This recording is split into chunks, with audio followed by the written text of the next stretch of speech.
Алтынай учурда айылда жашап жатат. Бүгүнкү күндө ал жумушсуз жана эч кандай кирешеси жок. Ал азыркы учурда бөйрөк оорусуна кабылып, дарыланганга муктаж. Бирок каражаты жок болгонуна байланыштуу дарылана албай жатат. Анын бөйрөк оорусу күн сайын күчөп баштады. Алтынай тилекке каршы жарандардын камсыздандырылбаган категориясына кирет. Ал айылда дүкөн иштеткен ишкер айым Элмирага жолугуп калып, өз абалы жөнүндө сүйлөшүп калды. Элмира жергиликтүү айылдык кеңештин депутаты. Ал Алтынайды жергиликтүү медициналык пунктка, ФАПка, фельдшердик акушердик пункт барып кеңеш алуусун сунуштады. Алтынай Элмиранын сунушун эске алып, ФАПтын кызматкеринен акысыз дарылануу боюнча кеңири кеңеш алды.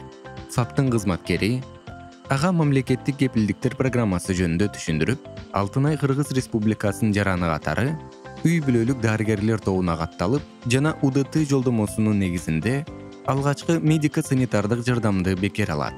Ага төмөндөгүлөр кирет: врачтын консультациясы, базалык лабораториялык диагностикалык изилдөөлөр жана дарылоо.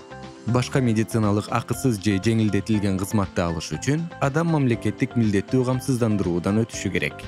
Мамлекеттик милдеттүү камсыздандыруу полисин сатып алуу үчүн үй бүлөлүк дарыгерге же мамлекеттик милдеттүү камсыздандыруу фондусунун аймактык башкармалыгына кайрылып, паспорт көрсөтүп, белгиленген үлгүдөгү арызды жазып, медициналык камсыздандыруу төлөмүн төлөп, полисти алса болот.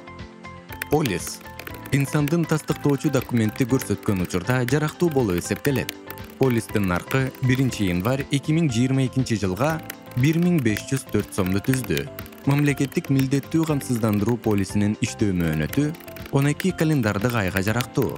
Эгер өзүн мамлекеттик милдеттүү камсыздандыруудан өткөрсө, негизги базалык изилдөөлөрдөн сырткары толуктоочу кызмат катары 50% чейин дары-дармектерди жеңилдетилген шартта ала алат. Калган пайызды дарыланып жаткан бейтап өзү төлөйт. Алтынай ыктыярдуу түрдө мамлекеттик милдеттүү камсыздандыруу полисин алып, жеңилдетилген шартта дарылана алды.